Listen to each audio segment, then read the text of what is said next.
half naked. I see that one time on MLS, the realtor shoot a picture. He's trying to shoot the picture of the bathroom, so you have the mirror, the vanity, and he's shooting the picture. But he was in the picture. The problem, dude, why you didn't put clothes on? He didn't have a shirt on. I think he was a boxer or something. That's what I was like. Really?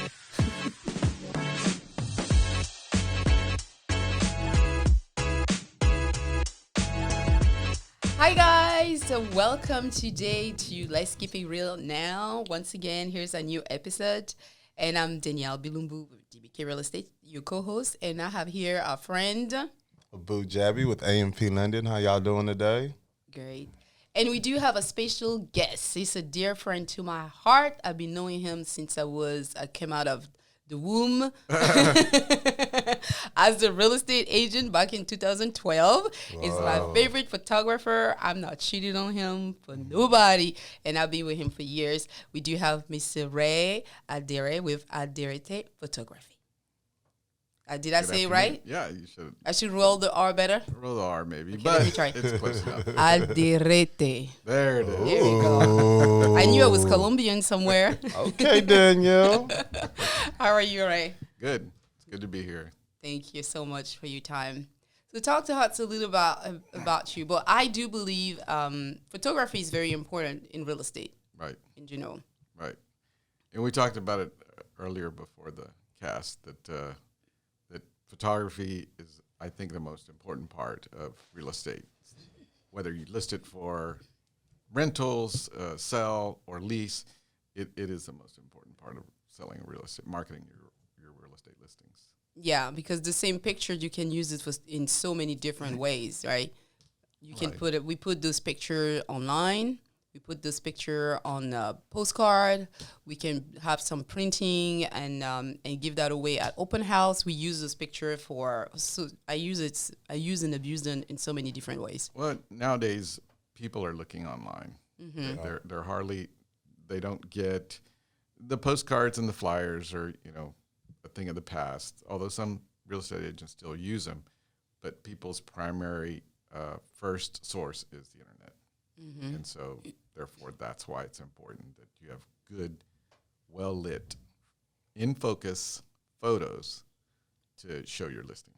So, when you look at a picture like that, what make the difference?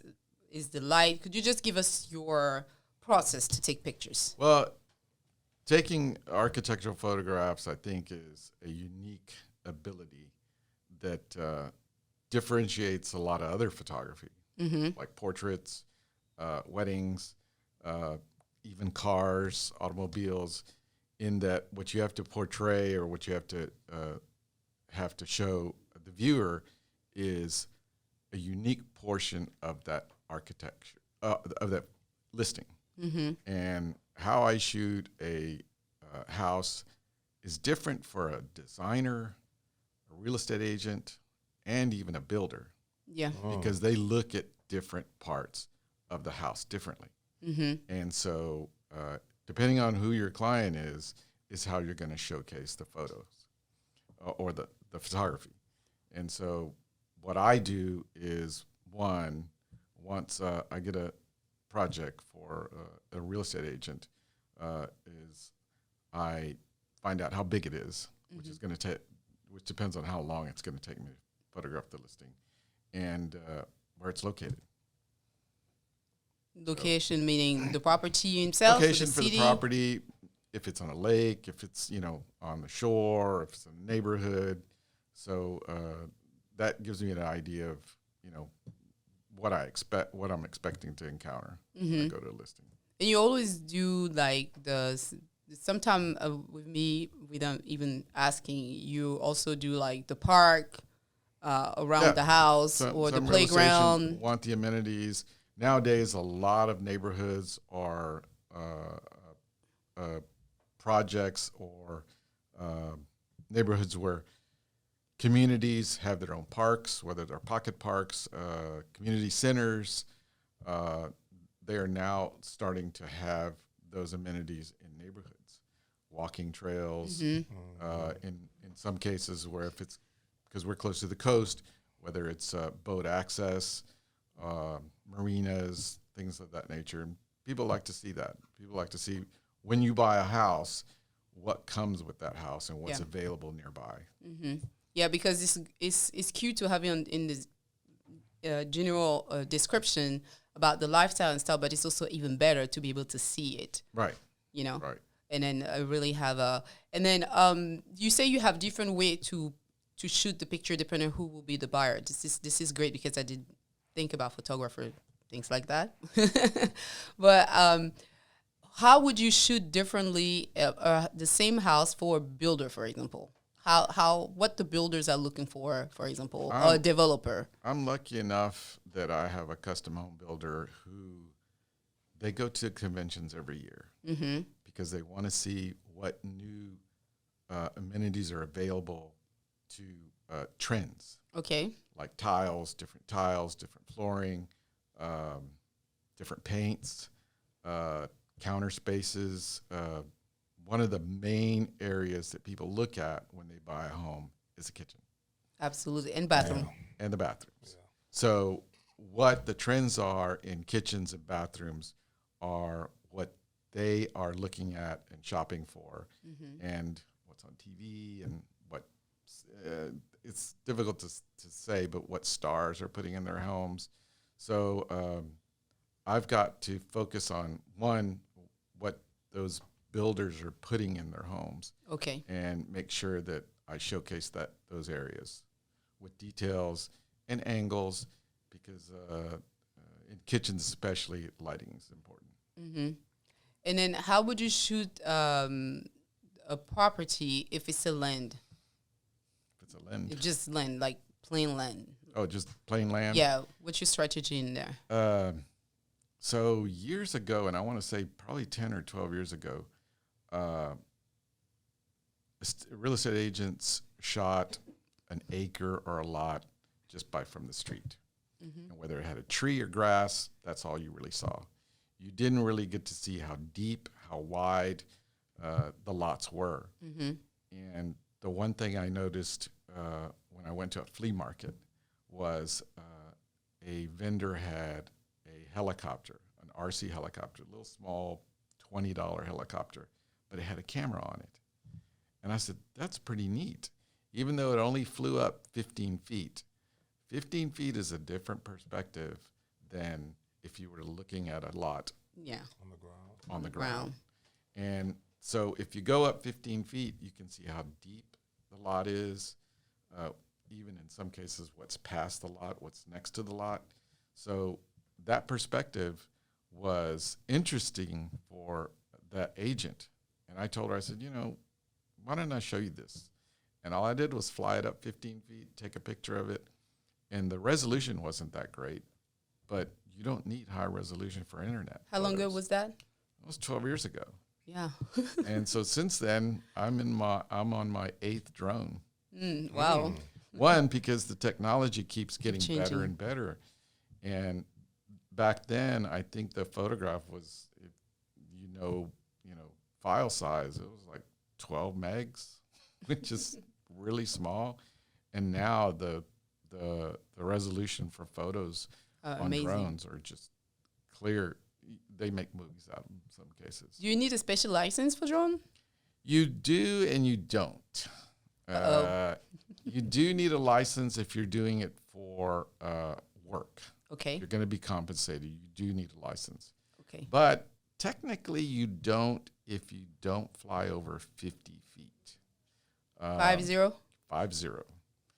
50. And if you can consider it recreational and you're doing it for a friend, you don't need a license. Well, that's okay. So if you using it for work, that's why you need a license. Because I see a bunch of kids left and right just playing with drone all around and stuff. Well, I mean, some of those things that they're doing is illegal. I mean, you can't fly over 450 feet, even if you don't have a license. Okay. And because you start to get into, in some areas, for one thing, you have to have your drone registered, whether you doing it for whether you're doing it for recreation or not. You have to have it registered. Oh wow! And For you register it everybody out there that have children playing with drone, do you hear that? You need to have it registered because in case of a problem, Parents are in serious trouble. In case it gets away from you and starts to fly on its own. And it can, if it's real light and if the winds are high, and in most cases, if you lose control. You do have, since we're in a populated area and it's municipal, you do have a lot of radio interference to where you can lose control of the drone just by frequency being lost. Wow, I always see it as a toy. And winds above tree level change. People don't realize, but there's nothing to block the wind when you're above the trees. So the winds can change. And if you don't know how to control your drone, you can just take off and you'll never see it again until the battery runs out. Wow. So when you say license, is there like a particular class that they have to go through? Is there like amount of hours? Yeah, you have to take a test that's run by the FAA. Wow. And you do have to know maps, and you have to know specific guidelines that each area has. Like, there are so many airports you don't realize. You think in Houston there's only Intercontinental and Hobby. Yeah. No, but there's a lot of little small private airports. A lot of rich people around Houston. Yeah. That sometimes they have their own restrictions, and depending on the class of the airport's considered, depending on whether they're manned or unmanned towers, they will restrict you. Not to mention some areas that people don't realize that around Allen Parkway, there's a Federal Reserve. Oh. And you can't fly it there. You can't fly near that Federal Reserve, anything. So anybody that own a house in that area, be careful. Yeah. If you want to have some drone pictures. Also, you can't fly during games at the Minute Maid Park and Toyota Center and NRG. They have what they call a geofencing, where they can block any radio wave frequencies that drones use, that it won't fly near it, especially during games. Interesting. So there's a lot of things you need to know before you get a license, and you do have to pass a test and take it. I think it's every 2 years. Okay, that's why for every realtor out there that decide to buy their own camera and fly their own drone, be careful. Yeah. In fact, I flew a drone shooting a lot in an area of Missouri City, I believe, or Richmond. And the funny thing is, a gentleman came out, and people are always interested in what you're doing as far as flying a drone. And a gentleman came out and he asked me, he says, "Are you photographing that lot right there?" Because it was for sale. And I said, "Yeah." And he says, "Really, what kind of drone are you using?" And he asked me a few questions. And then he pulled out a card. He actually worked for the FAA. Oh. I said, wow. But he was more interested in what I was shooting as opposed to looking for my license or asking me whether I was registered or not. He was just interested in, what are they selling that property for? Because he was considering on selling his. So, and I've also shot for a property where the gentleman did work for the airport. And so he did actually ask me if I was licensed.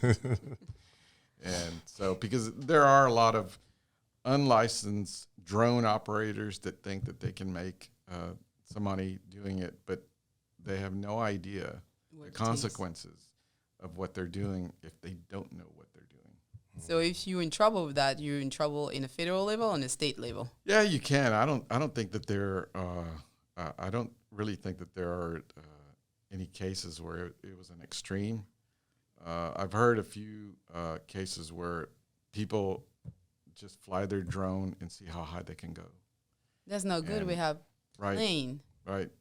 I mean, bird strikes have even damaged planes before, so I can imagine what a drone would do. But those are really people who just don't really think about what they're doing and the consequences. And I think that's what the FAA is more concerned about. But drones are real popular now.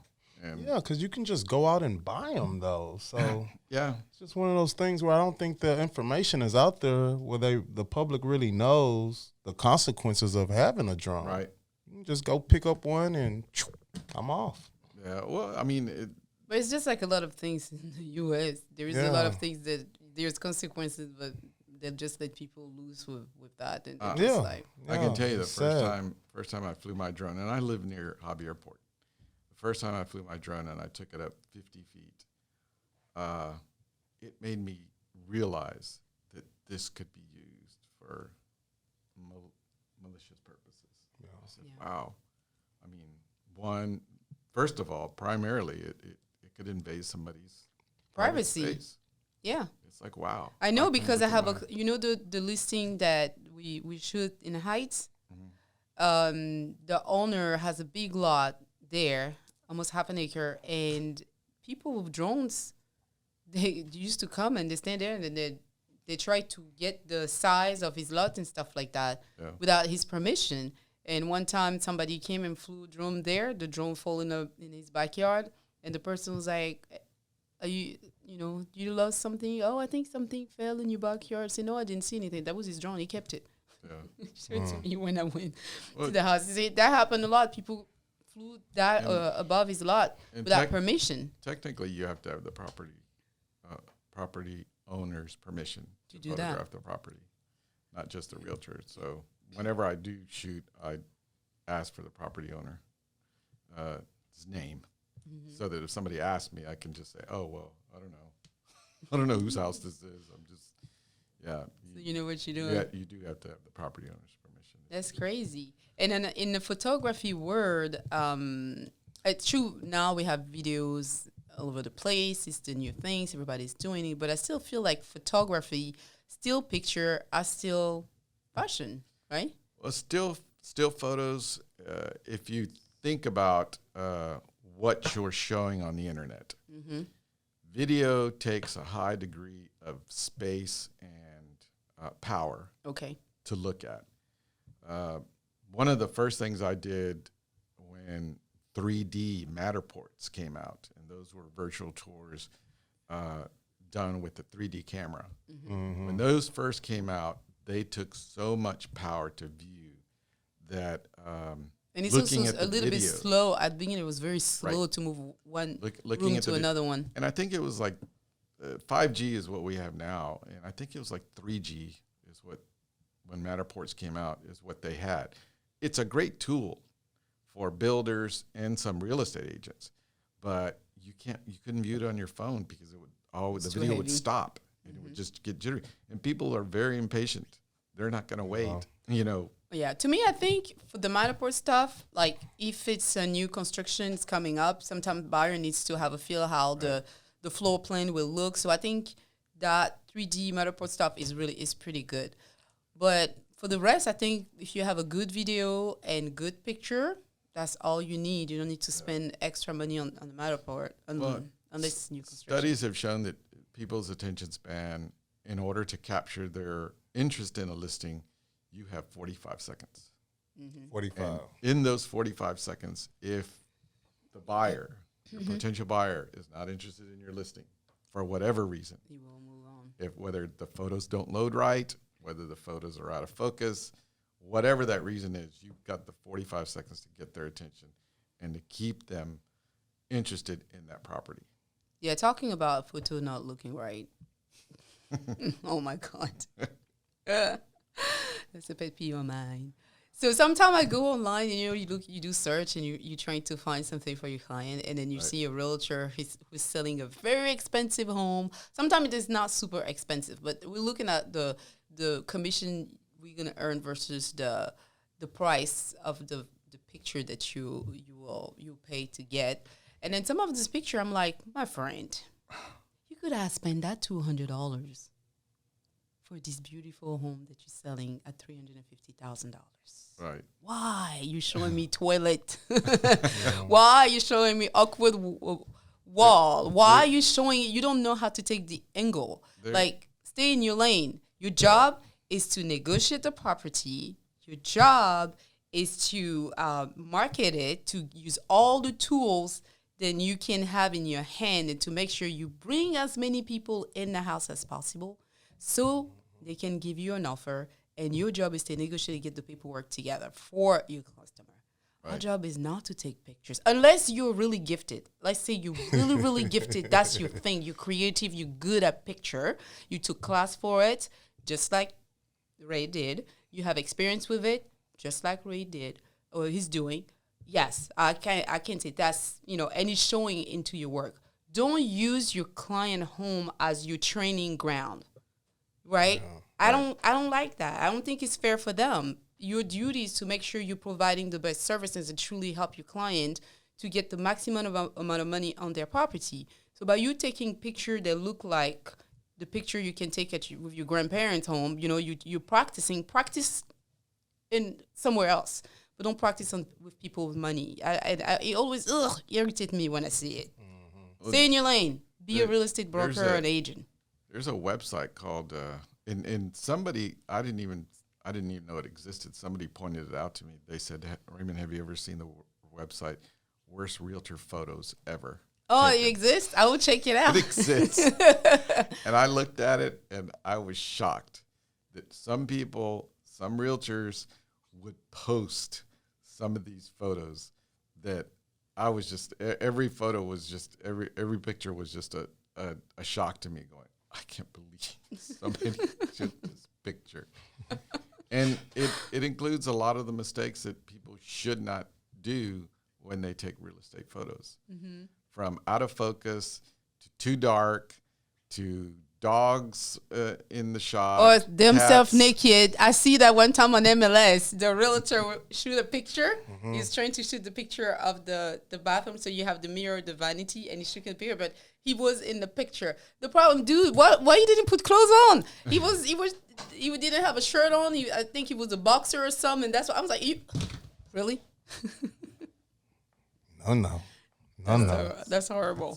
So yeah, it's there are a lot of common mistakes that realtors make.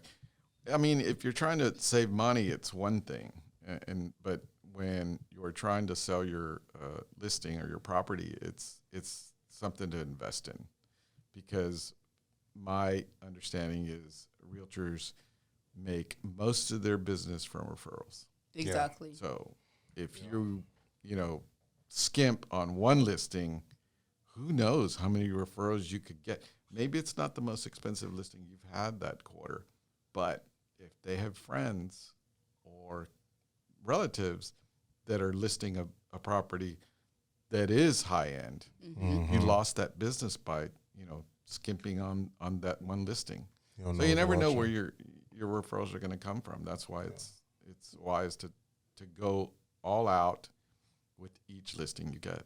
Yeah, I think real estate, as we are here, real estate agent, it's an investment. It's a business that we're running. We need to do it with the best of our ability and all the tools. Use all the tools that we have. So it's true. I have listings because I have one listing. The neighbor saw my picture. The neighbor saw my marketing, and he said, "Hey, I saw that you listed my neighbor's house. I like what you're doing."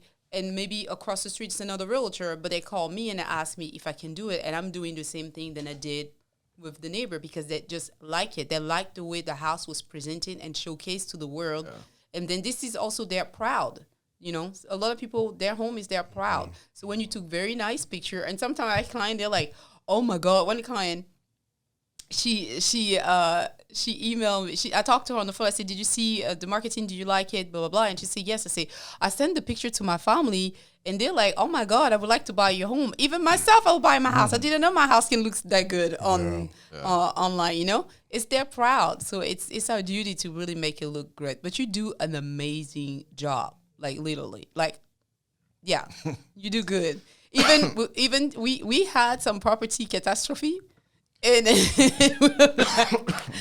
we're like, well, do the best you could. And the picture came out on point. I think it's important to stay real without deceiving anybody. Exactly. Mm-hmm. And if you showcase the best parts of a listing, you can probably sell a house as is online. But that's far and few between. Mm-hmm. And that's generally when they're out of town. But if you showcase a house in its best way that you can visually show, then you get them interested. And the way I look at it, my objective is to get the buyers to the listing. Mm-hmm. The rest is up to you. Yeah. Exactly. But tell me some of the pet peeves you have when you go to listing and you need to shoot them, and then you're like, oh God. So we can all learn. Everybody that tried to sell their home out there, listen to Ray. He's gonna tell you what are some of his pet peeves to avoid that. I mean, your first objective as a real estate agent is make sure it's clean. Now, make sure it's clean is two different things. There's clean and clean. There's clean and clean. Okay. I mean, if you're going to pay a cleaning staff to clean the house, I would expect windows. Mm-hmm. Yep, because you bring a lot of lights in the house. Because blinds, when you come, you open all the blinds right. and everything. Yeah. Blinds, because you're going to, especially if you've got a house that's got a great view of either the lake or the coast or even a pasture that's out back. Food. Or even a reserve. I've had listings where people, their house is back up to a reserve, and they want to be able to see that there is woods and trees in the back. So you want to be able to see that if you're going through your listing. But sweeping and mopping is not clean, and quite honestly, you don't see dirt on the floors, but you do see it in the windows, on the glass showers. Oh, yeah. It does show. The mirrors. Mm-hmm. And what I like to do is turn off the fans, because if you have fans that are running, they're in motion, so they look like aeroplane propellers. But when I do turn off the fans, it's one of the you can say it. Don't be shy. You can say it. They don't see that the fans are off. They don't see that there's dust collected on the fans. Mm-hmm. Yeah. And in some cases, spider webs. Mm-hmm. So in a different angle, you do see that. But you may not, because it's always on.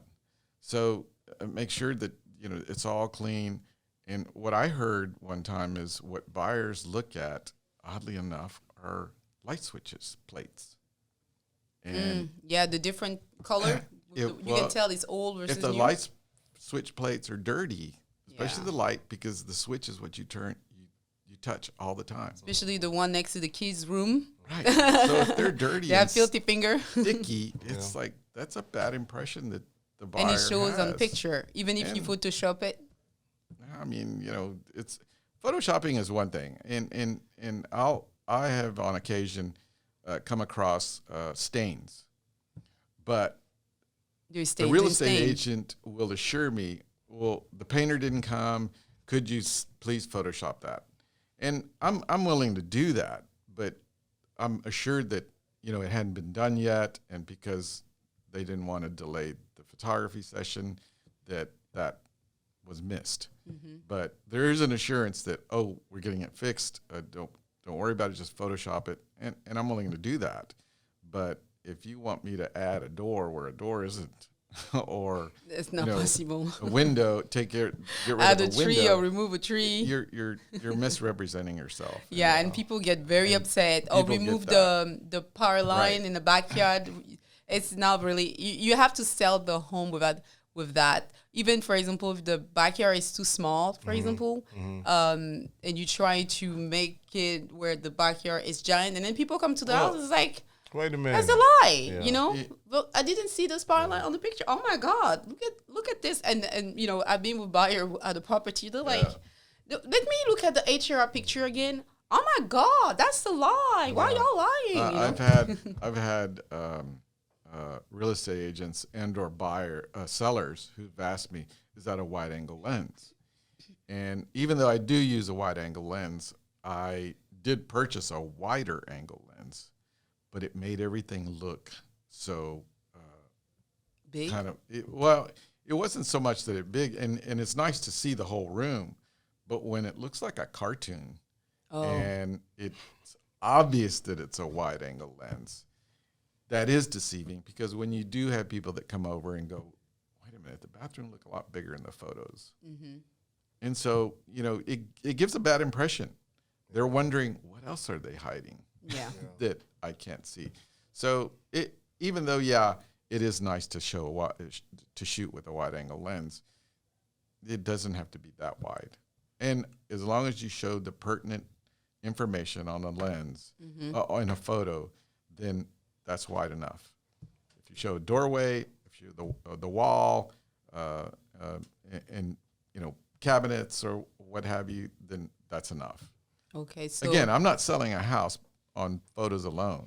I'm just getting people interested in coming to see the house. Yeah. So and then sometimes we don't have to show everything anyway. Some room we don't necessarily have to show. We just need to show the main one that can attract enough people to walk in. I had a real estate agent that asked me not to photograph the secondary bedrooms, which made sense because I have never heard of somebody buying a house based on secondary bedroom. I did. These children's rooms are so great. Let's buy the house. I do have a client that they were happy to buy a space because my main client in general, they're people with growing family, right? Because I'm in the middle of it and I track that and I'm kind of look for that. But even if you're single, I'm still gonna help you. But but I have family. So when I was looking for a house myself, I was paying attention to the secondary bedroom. Yeah. I was paying attention to the closet. And then when I see them online and I go see in person, I was like, okay, the room is good because I have a boatload of kids, right? But when I say boatload, I only have 4. I don't have 20. But I have several kids, so I know some of them will be 2 and 2 in each room. So sometimes the size of these get, and I do that. I let all the pictures, especially when I do like 4-bedroom. I know most likely the person's gonna rent or buy a 4-bedroom with somebody who maybe have at least 1 kid. So that's why I like those guest bedrooms. Yes. So originally the question was, what do I like to clean house? Yes. Made beds, clear counters, empty walls. And people, I know they have a tendency to have a lot of photos, but photos clutter up a wall. And one, you're not selling them with the house. They're not going with the house. And nobody wants to know how you look like and how many mountains you climb. Nobody cares. It doesn't matter. But the more objects you have in a room, it makes a room look smaller. One listing I had, the seller put out his 12-person table with the 12 chairs in the dining room. And it took up the whole space. Mm-hmm. And I asked him, I said, does this table have leaves? And he goes, yeah, it has 2 of them, but they're hard to take out. And I said, so is this table staying? Is it going with the house? Oh, no, we're taking it. I said, so I'm going to ask you, I'm going to go shoot the rest of the house, but if you can take out the leaves. And he said, but I want to show that it's big enough for a 12-person table. I said, yeah, well, you're also showing that it's a small room. Because if the table's not going to stay, it makes the room look really small. Mm-hmm. And he wasn't happy about it. But again, if you're not, my purpose is to show how much room there is, how much people will have their own idea. The new buyer may just make it an office. So he wants to know where his desk can fit, where his shelves can go. And you just don't want to fill a space with so much furniture. Yeah. And people's idea of straightening up for a photo session or for a photography session is different than the professional. Right. So it's one thing to stack papers neatly, and then it's another, let's get rid of the paper. And I have no problem moving things I've seen you. I don't. We clean some houses together. So, how about investment properties? Like, what's your angle on that? Investment properties. It depends on what type of investment or like a full rehab, $1,000 or above. I've actually had one since we had a flood not too long ago. 3-4 years ago, I had a house that I was shooting in a nice neighborhood, and it was in Cinco Ranch area because I think they were hit really hard. And the house before the flood was probably $800,000, but with the flood, it was fully gutted. Was that my listing? I think so. On Kellywood, that was a very big home. It used to sell for $800,000, but because of that, we sold it for almost half of the price because it flooded, and it was still. No. That was not that one? No. Okay. This was another one. Okay. In fact, your listing, she lived on the second floor, right? Yes. This one, the homeowner did live on the second floor, but the first floor was entirely gutted. There was 4 feet below. There was no walls. There were just studs. There was no flooring, and there was no electricity, and so or plumbing. And so the seller, the real estate agent, said, "We're going to list it as is." And she says, "But can you do this for me?" And she wanted me to build walls, put in floors, fans. Yeah, in that case, it's understandable. And I did do that, but of course, she did show before and after. The before and after. Yeah. So you have to be truthful as far as investment property. Be truthful in what you're showing, and I show everything. Well, I shoot everything anyways, no matter how small or big the listing. I shoot everything. One, because I don't want the real estate agent to say, "Did you forget this or did you shoot that?" Because some buyers, you're initially do work for the buyer or the seller, so you have to go with what the seller wants. Exactly. So if the seller doesn't like one particular angle or another, you remove it, you change it. You change it. Now, if the seller bought a house based on a mural that they liked when they bought the house, and they want to show it, and they want to show it, you show it. I show it, even though it's a horrible mural. I can't believe in one listing that this mural was done, and she paid $7,000 because I know a 3-year-old probably would have done better. But she wanted the mural, and she said, I know that the potential buyer who gets this house is going to love it. And even though I said, well, you just, limited your pool to like 5 people because it's not going to happen. But that's what she wanted to show, and that's what I photographed. And so, that's cute. Because I've done photos by seller. Okay. Seller, what do they call it? For sale by owner. Yeah, for sale by owner.